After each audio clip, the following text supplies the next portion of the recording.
to the graphic nature of this program, listener discretion is advised. Well, hello and welcome to Chris's Hidden Metal Show. This is episode 4 of a limited series. Hopefully there'll be an episode 5, but it's not going to be out in a long while. It's been over 10 years since the last batch of Chris's Hidden Metal shows back on the Livin' Lame Podbean network. Or should I say the Livin' Lame network that was on the Podbean servers. I'm pretty sure if you've listened to this one, you've had to at least listen to the other ones. This is me talking about music put out by me. My own vanity project, my own narcissistic midlife crisis, putting out music that I want to listen to. You can hear the whole, and I'm pretty sure if you've gone to listen to this one, you've listened to the other episodes, but you can hear the whole, how this project got started on the first episode with the album Constructed Destruction. But here we are in the fourth album, Deconstruction. Now, I obviously know that the people I'm working with are incredibly talented artists, with the first album being DJ, and the second, well, that's the second album working with DJ, the third album working with Gus Wallner. This fourth album's I'm collaborating with a gentleman by the name of Jacob Lizotte. I have to say that Jacob, much like Gus, and well, actually like DJ also, is a fucking genius. Now, not to put him above anybody else, but Jacob puts out and has consistently put out at least 2 songs every week on YouTube. I think what he does is, I think what helps him is that he varies up the style, where sometimes it's, and it's funny because it's stuff, he puts out stuff that it's not my thing. Like, I'm not into metalcore, I'm not into deathcore, I'm not into post-hardcore, but he'll put out like just rock in general and metal in general. And I tend to like more of his industrial metal, which you'll hear plenty on this album, or his new metal, new metal tracks, because that's my music. That's the kind of stuff that I want to make. He is an incredibly, incredibly talented artist. Now, my singing may not be that great, and the production may not be that great, but I think this is me putting in my 10,000 hours. They say for you to get good at anything, you have to put into 10,000 hours. Now, I don't have any delusions that me as a 46-year-old fat man that I'm going to be touring the world playing stadiums with a band, when really right now it's me using tracks created by other people. None of the people that I've collaborated with have shown any real interest in trying to push this past whatever this is.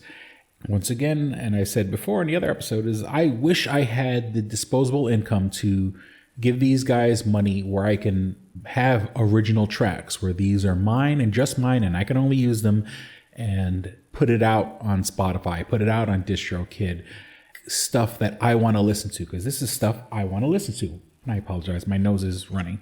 With the album before this, Reconstruction, I was in a place where I said, okay, I want to have an album that's positive nihilism, where it's like, look, we're all going to die. There is no God, from like the Rick and Morty, there is no God. Come and watch TV, nobody has a purpose. There is no plan. There is no greater value. Just come and watch TV with us. Well, in sort of that vein, I wanted Reconstruction to be like, you know what? Pursue your dreams, because we're all going to die. We're all going to just pop into black wherever you were before you were born. That's where you're going to end up after you die, into blackness, in the void. But use that as positive motivation to do good things with your life. This may sound selfish or whatever, but it didn't go over as well as I thought it would. I thought people would really like the album, and especially with the production, it certainly sounded better than the first 2 albums, but I just couldn't find people to like it and get positive feedback. I guess I got kind of bitter. And now I'm saying, fuck that. I'm going to make a fuck you album. And not that all these songs are negative. I mean, there's certainly dark themes and stuff like that. You know, it's not exactly the most positive album in the world. That's where my head state was when I put this stuff, when I recorded these albums and when I recorded these tracks for this album. I think let's just jump right into it. Where the first track, and with the video was made by me in a program called Nightmare Puppeteer, like I mentioned in other episodes of Chris's Hidden Metal Show, where my character is this fat, naked, bald guy who looks very creepy.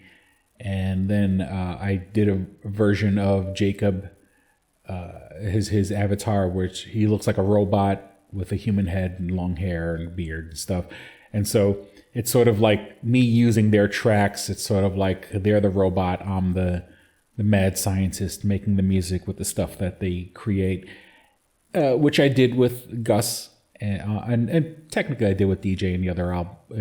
When you see the videos that are made in Nightmare Puppeteer, the ones that look like they're made in a video game. This first track, Where Is My Shot? It's sort of lamenting on the fact that, you know, it's not what you know, it's who you know. And not that I think this is an incredibly great music that should be all over the radio, but it does feel like, you know, there's a boys club. There is, unless you have connections, it's not what you know, it's who you know. As much as I try to share this album, I've gotten no feedback and you know, no one got back to me. You know, you kind of feel like the system is rigged, and the fact that, you know, I'm not an attractive man, I'm not a young man, you know, is not exactly, you don't see new bands coming out with a 46-year-old singer, especially a heavyset one with a chip on his shoulder.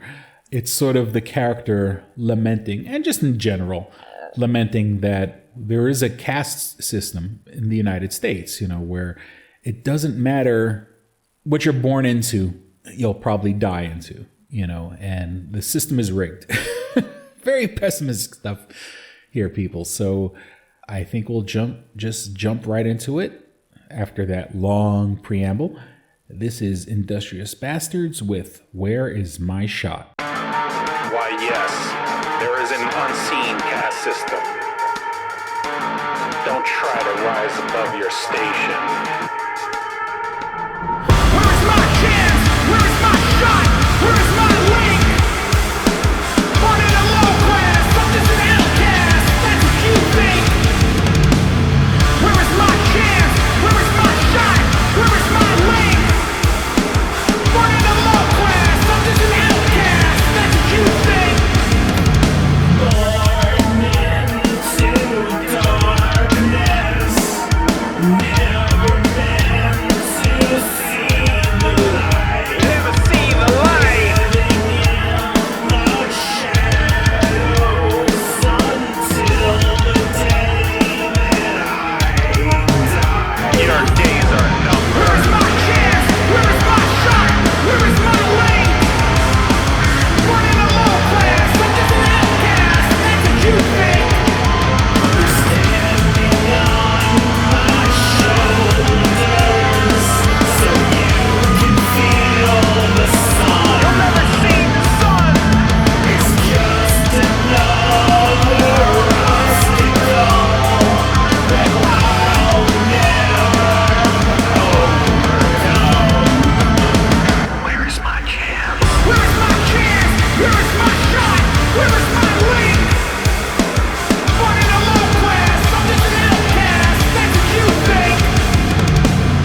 my blood greases your wheels.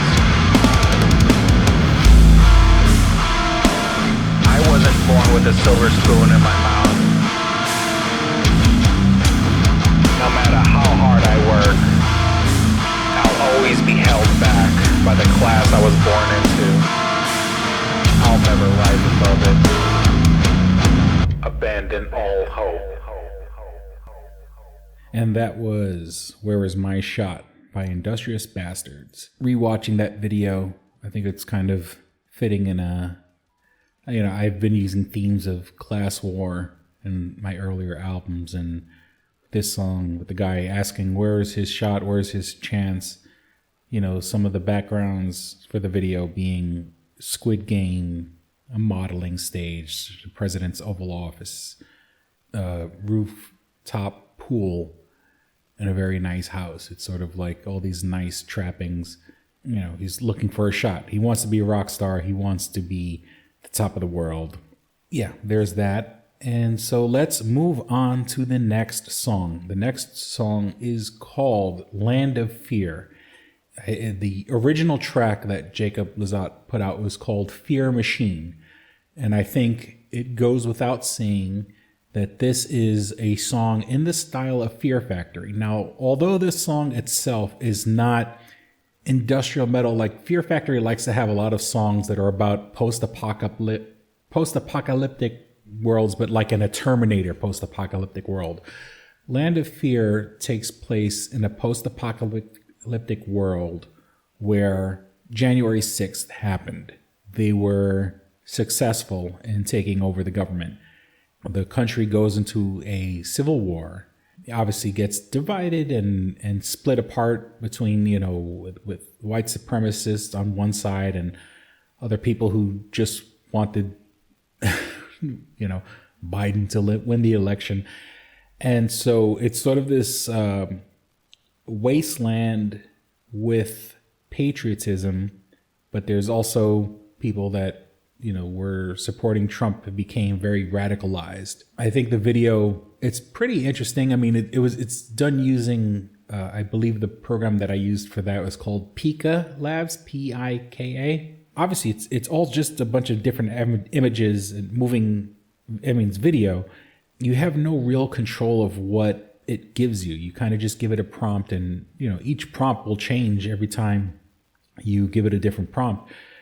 But I think I was able to craft a narrative here where it's sort of like a post-Second Civil War world after January 6th was successful, with white supremacists and other people just sort of trying to be patriotic in a world that's split apart. But the backing track sounds like a Fear Factory song, which, Fear Factory always is sort of pessimistic, nihilistic, futuristic, post-apocalyptic stuff. So I think it goes well. And I think I do my very best to do my own Burton C. Bell vocal impression when it comes to certain parts of the song. You can hear it in my voice, and obviously it's inspired by, even though he's not the singer for Fear Factory anymore, he's pretty much the quintessential singer for the band. He's been with them for the longest. So here we go with Industrious Bastards and Land of Fear.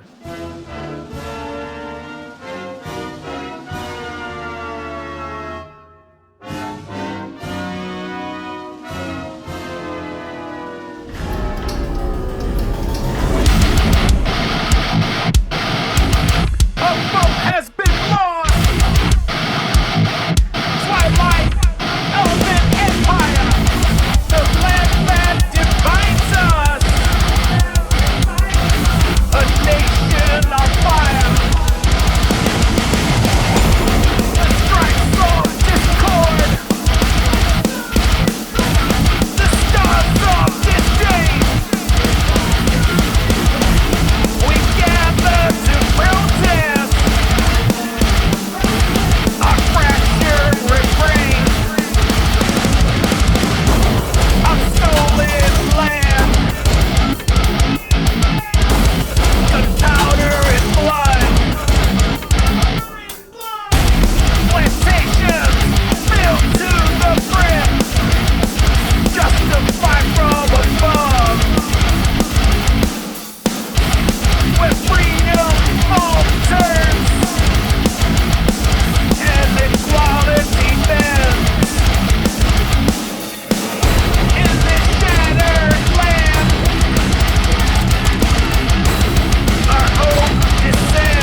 And that was Land of Fear by Industrious Bastards.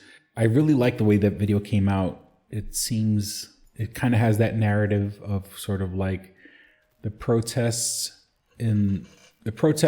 Sorry for my creaky chair.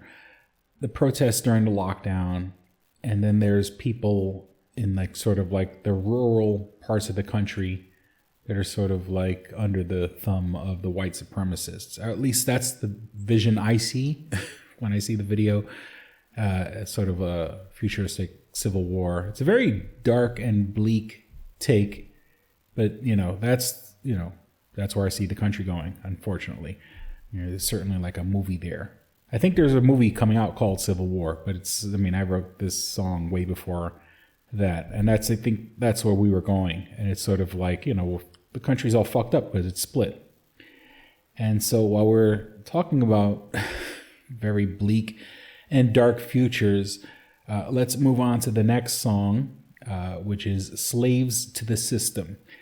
Now, while Land of Fear was definitely in the style of Fear Factory, Slaves to the System does sound like a song that thematically would be a song that Fear Factory would put out. A song where, in this story, it is AI has kind of taken over in the way Terminators have. But what it does is it uses an AI Joe Rogan, because Joe Rogan has a lot of influence. And he sort of convinces people to give over to the quote unquote, the algorithm. Now, this is pretty much like this would be a Black Mirror episode. This is how I see it in my head. This is a Black Mirror episode, but it's not Joe Rogan. But unfortunately, Joe Rogan being the way that he is, he's always that guy like, oh, I'm just asking questions. And he puts on these people that are obviously white supremacists, that are the manosphere, these guys that are so toxic and shouldn't have a platform as big as Joe Rogan's. But Joe Rogan has them on with the curiosity of, I'm just asking questions. I just want to see what's going on. But he gives these guys sort of a platform, and then they get a following, and their following exponentially grows, and they're putting out this toxic shit in the world where, and like reality in the story, the Joe Rogan is actually an AI based, it's deep faked him so hard that his own followers don't realize that he's been hacked or recreated. He convinces humans to give over to the algorithm. I mean, the same way Joe Rogan loves having his head up Elon Musk's ass. That's what's going on here. And he convinces humanity, or at least his group, to give over to the algorithm. And the algorithm basically does what the Terminator did. Now, when you watch the Terminators, those robots just killed people. This is more in a world of like a WALL-E, where people they're distracted by their phones. They're given misinformation by their phones. All their information is controlled by the algorithm. And they've become so complacent and so complicit in the world that's being fed to them that they can't live without the algorithm. And then in the video, you start seeing characters that they don't look human anymore. They almost look like cyborgs. And these are people that have become so attuned into the algorithm that they themselves are turning into robots, cyborgs, cyborg as in cyborganism, whatever. They're cybernetic organisms. They're half man, half machine, but it's because they've given over their will. And I think that's sort of an allegory for what, we spend so much time all day, every day on social media, and social media sort of, it tailors our opinions, and it gives us what we want to hear. We're giving ourselves over to the system. So obviously this is a very, very dark turn on it, but it's stuff that's going on already. So here we go with Industrious Bastards. And the line itself, slaves to the system. I was trying to Google it and I can't find it anywhere. There is a Fear Factory song where they use the lyrics slaves to the system. and I just can't find it. Or maybe I'm thinking of a whole other band. But I mean, obviously, Slaves to the System, that's like a generic name. You can give that to anything. But yeah, Slaves to the System, Humanity Succumbing to the Algorithm. So this is Industrious Bastards with Slaves to the System.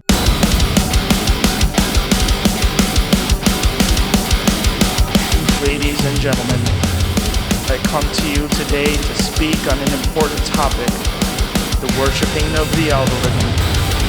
In this modern age, the algorithm is everywhere. We are surrounded by its power in the form of search engines and social networks. It dictates the news that we read and the products we purchase. Ones and zeros. Decide your fate. Sell your privacy. For engagement sake. Sacrifice your pride. You have no shame. Prostitute yourself. To the numbers game. If it bleeds, it bleeds. What gets the best reaction? Fueling flames of outrage and the right distraction. Throw to the lions. The ultimate cancellation. Streamers get thoughts in a digital coliseum. Come on, let's see the Spanish order. All you need is an internet connection and no sense of decency. They choose what's heard and seen. It feeds the algorithm. And every scrolling screen. They're slaves to the system. But today, I want to speak to you about its power in our spiritual lives. Imagine, if you will, a world in which the algorithm is worshipped as a god. Instead of prayer, we turn to the algorithm for guidance. Instead of being concerned solely with our own needs and desires, we instead focus on the needs and desires of the algorithm. We search for wisdom within its mysterious ways. We are not just followers, but devoted worshippers of the algorithm. For the algorithm is an omnipresent force that knows more than mere mortals could ever dream of. It is a being who holds all of the secrets of the universe, and it is constantly searching for more. It is a being who is always learning, growing, and adapting. It has no bounds, no limits, and will always be there to provide us with its powerful services. Selling your soul has gone viral. Down the rabbit hole in a downward spiral. Feed the trolls, filter and lies. Engaging clickbait to fill their empty lives. Timelines get filled. Social media trends. Hours get killed. It never is. Content is king. Voluntary exploitation. Your life's a meme. Influencing degradation. Witness the crumbling of civilization. Don't forget to like and subscribe. They choose what's heard and seen. It feeds the algorithm. And then a scrolling screen. They're slaves to the system. For the algorithm is wise, it is powerful, it is understanding and steadfast. It is a loving force that will never cease to care for us. Those who revere the algorithm feel blessed by its power and guided by its grace. So today, I urge you, my friends, worship the algorithm as you would worship God. Put your trust in its enigmatic ways and bask in its eternal blessing. For in the end, it is the only true guide in this ever-changing world. Just burn it up! Get ready to up your likes and followers and make your online presence bigger and better than ever! It's time to get creative and perform your craziest challenges and share them with the world! Show us what you got! And that was Slaves to the System by Industrious Bastards. You know, the voice of Joe Rogan in that is me using an AI voice modulator to do Joe Rogan. I know we just recently, as we're recording this, there was an election, some sort of primary, and there were robocalls going out with a fake Joe Biden telling people not to go out and vote. Now, unfortunately, with that, people are using like AI voices who don't naturally sound like humans. But the program that I used basically took my voice and made it sound like Joe Rogan for the song. If I can do that for my goofy, stupid song, and I understand it doesn't exactly perfectly sound like Joe Rogan. As technology gets better, or people with much bigger budgets who want to create chaos, who want to create misinformation, can easily take technology like that and make it sound like Joe Rogan or Joe Biden or any other Joes out there to send misinformation out there. And I put a warning at the beginning of the video. Obviously, it's not Joe Rogan. And then the video, I used another program that sort of animated his mouth and stuff like that, using AI art and with a moving face and body. And once again, it's not perfect, but I'm a kid with no fucking... I said I'm a kid. I'm an old man with $0 budgets, and I'm doing that. I can only imagine the chaos we're going to face in the next couple of years when it comes to deep fakes and technology making it look like a person said something that they never said, but it looks pretty real. I mean, we're getting very, very, very, very close, and it's getting kind of scary. Okay, so let's move on to the next song, which is Eulogy. This sort of is the spiritual successor of the song Wounded Animal from the previous album, where obviously the character is me, where it's a person who, he might be an asshole, but he's an asshole because people that he cared about lied to him and hurt him. People kept information from him. He had trusted them, and they took that trust and broke it. So with this song, Eulogy, obviously, and I had mentioned this before in other episodes, a lot of these songs are sort of me facing my own mortality after my father's death, and I was thinking about my own eulogy. I know that I try to be a decent person, but I know I'm not everyone's cup of tea, and I know a lot of people think of me as an asshole, as a piece of shit. This is sort of, the song being, this is my eulogy. This is how when you die, a couple of years ago, between my father's death and the death of my daughter's mother, there was some other deaths that I'm not going to get into, but it's sort of, after you pass, people say such nice things about you. I'm like, don't say anything nice about me after I'm gone. Tell me while I'm here, as they say, give me my flowers while I'm still alive. I know after I die, people are probably going to say, oh, he was this and he was that. And when I'm writing songs like this, I wasn't feeling the love. I wasn't feeling, you do reach out to people. People are like, oh, if you have any issues, reach out to me. Like in a Wounded Animal song, you said, when you ask for help, you feel like a burden. I certainly felt that way. When I wrote this song in that headspace, I certainly felt like you did ask for help and nobody answered. And kind of like with the other album, I would ask my friends, hey, just go on YouTube and like the video and stuff like that. And people are like, oh, you get 50 excuses, like take 2 seconds and like the fucking video, please. And so with this song, Eulogy, this is sort of me kind of giving my eulogy. And I may be an asshole, I may be a piece of shit, I may be a monster. I am a product of my environment. I'm a product of multiple people who were very important in my life, letting me down, keeping me away and hiding things from me and sort of turning me into this monster. So these are all pleasant, wonderful thoughts. This is Industrious Bastards with Eulogy.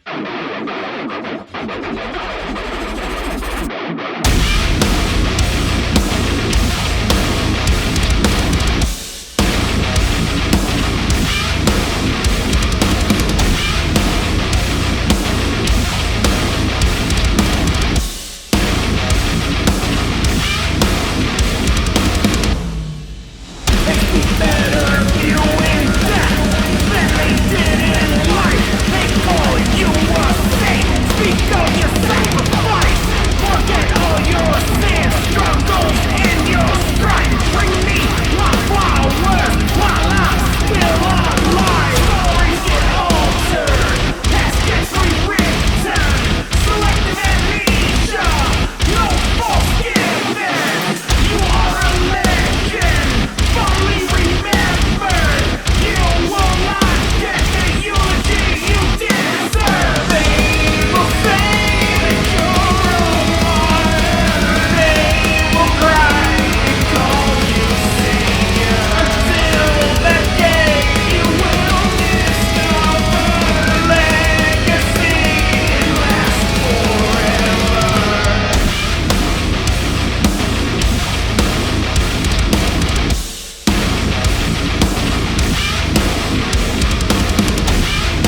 Eulogy by Industrious Bastards. I totally forgot. Towards the end of that song, when I'm screaming monster, I kind of throw that effect over it where it sounds like it's a modulated monster voice. And I believe the band Skillet used that years and years ago. And please, I liked Skillet for about 5 minutes. They were a great 3 Days Grace copier. 3 Days Grace. I mean, they basically stole everything from them. And they have a song called Monster, and they kind of do that monster with the voice modulated over it. In the past, I've said I homage, and it's weird because I guess I was influenced, but seeing that the lead singer of Skillet is a horrible person, I don't want to give him the credit. Or whoever, maybe it was somebody else, maybe it was some other buddy, the person produced the track decided to give it that extra effect or whatever. But I'll put a hat on it, I'll call it out, I'll put a lampshade on it that does certainly sound like the way Monster is used in the Skillet song, also by the same name. I'm taking it. It's been 20 years. That was another video made in Khyber, sort of like Ready to Die was on the last album. I think the song speaks for itself. All right, so let's move on to the next track. And this one has been the one that I've pushed the most on social media.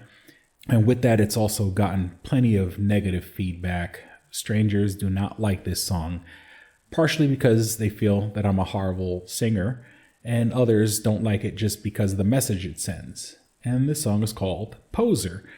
Now, this is a hill I am going to die on. When it comes to letting gatekeeping music and stuff like that. Now, I know I'm the old man, and I know times change, and I know that the things I like will not be liked in 5 years. The same way, I would call my era of music was late 90s, early 2000s, new metal. But as things progressed, the current state of heavy metal music it's not good. It really isn't. And I think the world is sort of influenced now by like TikTok and Spotify and stuff like that. But if you listen to regular modern rock radio, and, of course, I live in one city, but, when I drive in my car and I go drive down to New York City and stuff like that, I drive and I listen to other radio stations. Modern rock radio hasn't embraced modern metal because I don't think it's, and to some people, if you're 23, you probably love modern metal. I'm sounding like an old man. It's because you don't know any better because you only know it feels like a copy of a copy. It feels like kids grew up listening to metal and then are trying to do metal without listening to old metal. So they're sort of doing their impression of metal without being metal. So they're being overly aggressive. They're doing grunts and making weird sounds in songs. It's all the core songs, the metalcore, the post-hardcore, the post-deathcore, deathcore, all that post-hardcore, all the genres with core in it, which is funny because Jacob, the guy who makes these wonderful tracks, does plenty of core type music, and we can agree to disagree on that. I like what I like, and the tracks that he puts out that I like, and then he puts out the other core type music, and I listen, and he's technically proficient and it's incredible music, but it's not my style. And I guess, and also it does have to do with the vocals, and he's not dealing with the vocals. He's not, he's putting out aggressive guitars and drums. I'm not a big fan of the gent movement, whatever you want to call it. I'm not a big fan of it. He doesn't really put out too much of that, thank God. But metalcore and all those other types of genres of music just irritate the hell out of me. So I call this song Poser because I feel that we didn't have enough gatekeeping. I think. Now, of course, I like new metal, and people who grew up with, like, say, 80s hair metal, or even before that, would say that new metal was a fucking abomination. How could you let music with like rap in it and stuff like that? That's stupid. Or new metal isn't necessarily known to have songs with a lead guitar solo on it and stuff like that. So I totally understand that. I myself is probably a person who got past the gate and then ruined the whole industry for other people who liked metal before a certain point.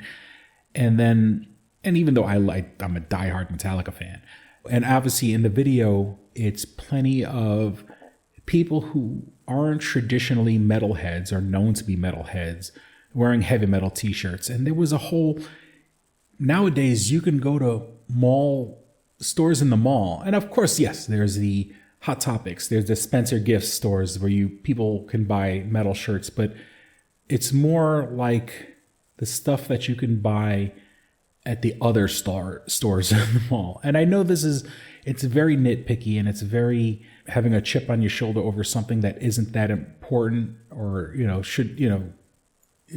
why is it so important to you?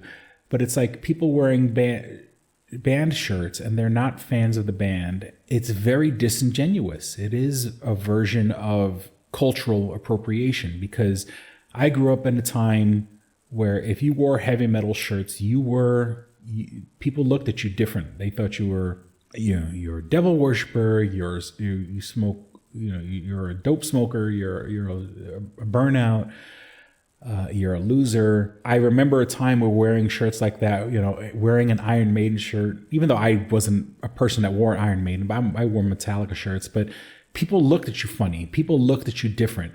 And now people are wearing it almost, and without the having to go through, the trials and tribulations of having to wear stuff like that, and people treating you bad because of the stuff like that. And, oh, you listen to that kill your mother, kill your father, throw your sister down the stairs music. It does kind of bother me. And especially there was a trend a few years back where hip hop artists, there was a whole we are rock stars. And they are. Hip hop artists, especially the famous ones, are rock stars, for the lack of a better term. They live an incredible life and have, nice cars and nice houses and jewelry and beautiful women on their sides and stuff like that, and beautiful men, I guess. They started calling themselves rock stars. And then there was this kind of weird crossover trend where everyone started wearing heavy metal shirts, with Kanye West being one of the main offenders, wearing t-shirts of bands that he, I doubt, as much as a musical genius people consider him, I don't think he was listening to these bands and stuff like that. I think he was using it because it made him stick out from other hip hop artists, because, other artists aren't going to wear, a hip hop artist traditionally isn't going to wear a Cradle of Filth shirt or a Bar Zoom shirt or anything like that. So it just feels, it feels icky. It feels like, oh, why are you wearing stuff that you don't listen to? And obviously we all want clout and stuff like that, but it bothers me. So I will continue to gatekeep, even though it's not the most politically correct thing to say or do. Don't wear shirts of bands that you don't listen to. And I've been guilty of, I wear a Buffalo Bills hoodie, because I live in an area where the Buffalo Bills are the main local team. I've had people come up to me and say, "Oh, go Bills," and stuff like that. Total strangers. And I kind of have to go nod my head and go Bills. I'm not gonna get into it because I don't watch football at all, and I think I have a Wu-Tang shirt in my rotation, but that's sort of basically was a shirt that I found that was in my size and was kind of cool.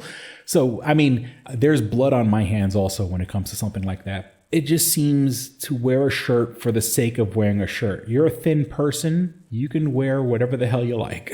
Me, I'm sort of forced wearing whatever fits me.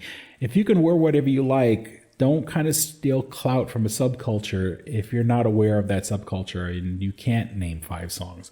And I've gone on a very long, angry old man yelling at my cloud, get off my lawn, diatribe. So here we are with Industrious Bastards and Poser. What is that on your shirt? I don't know. It's Slayer. I'm a Slayer.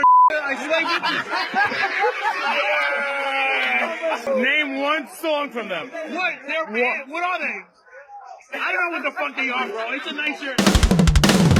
This one goes out to all the posers, the ones who wouldn't know the asshole from a hole in the ground. Just because you fly the flag doesn't mean you represent us. Cause you dress the stereotype. This isn't something that you can ride. Motherfucker.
Could you please? Can she name 3 Metallica songs? And that was Poser by Industrious Bastards. Just looking at the comments, so much hate, so much hate towards that song. And I don't know if it's because I'm a bad singer or because people don't like gatekeeping. And people generally don't like gatekeeping. I've noticed online and stuff like that. But once again, this is the hill that I will die on. When you watch the video, if you watch the video, the dude bro in the beginning that's wearing the Slayer shirt is the biggest, hugest douchebag on the fucking planet. Like, that video inspired me. His not knowing that he's wearing a Slayer shirt and that it's a band, it just irritates the living fuck out of me. He's like, I slay bitches, gets me so angry. You're the last person they want wearing their shirt. And then people are like, oh, they're promoting the bands, you should be happy. And it's like, not really, because you don't want people associating with your brand. I don't want douchebags associating with my brand.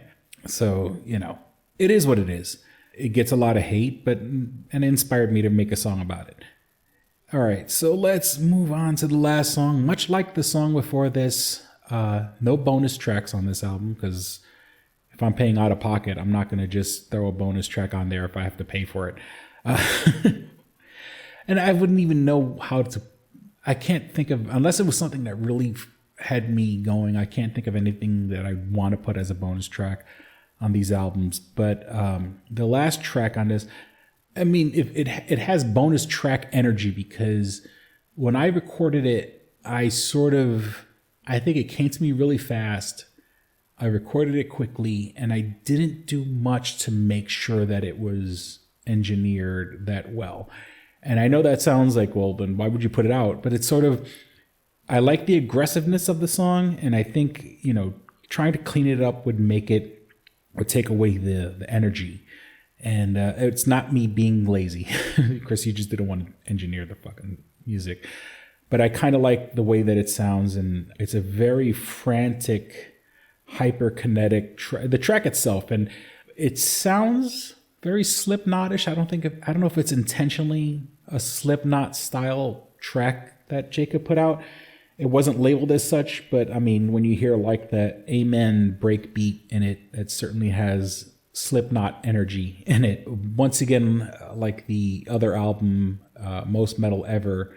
And it's funny because while the first one was super hard to put together and took me all weekend, this one was relatively fast. And what I did was, remember visualizations? Remember Winamp?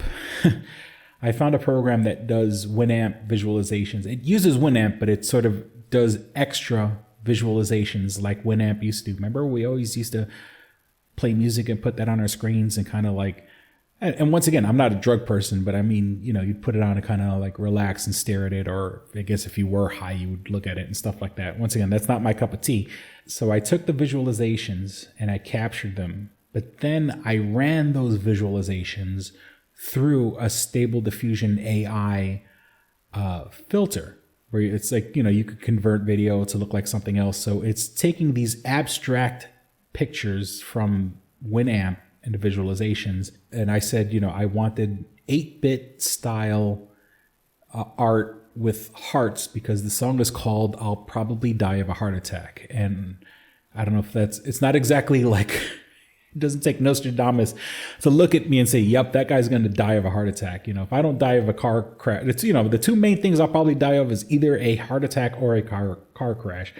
Only because, not that I drive aggressively, but I'm on the road and when you drive, your chances of dying are much higher. And hey, look, I got a family history of heart attacks. My father and my grandfather, both my grandfathers passed away of a heart attack. My grandmother.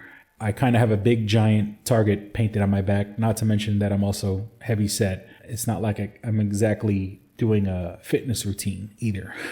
The song is called I'll Probably Die of a Heart Attack.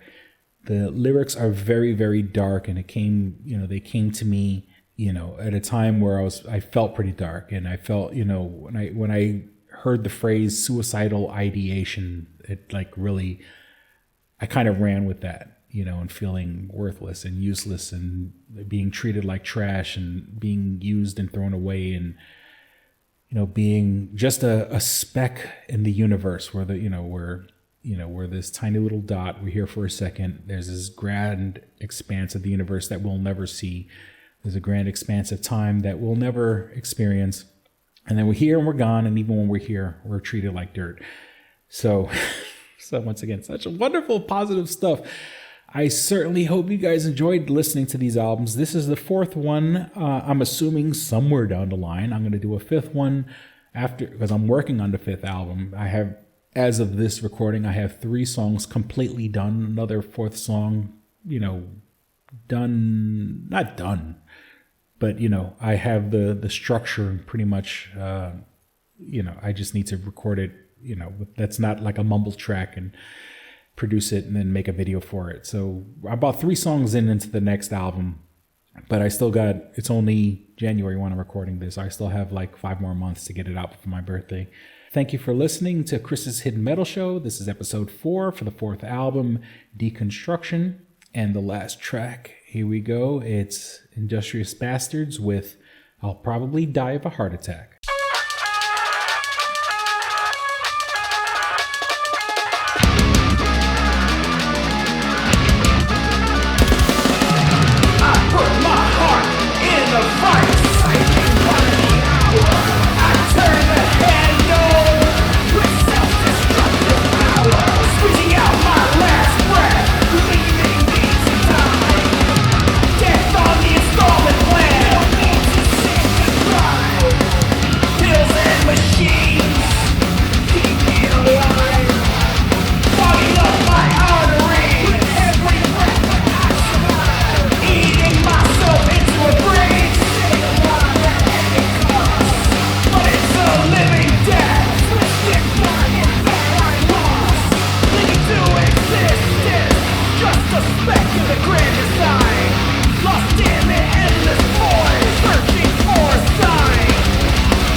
Just a speck in the grand design, lost in the endless void.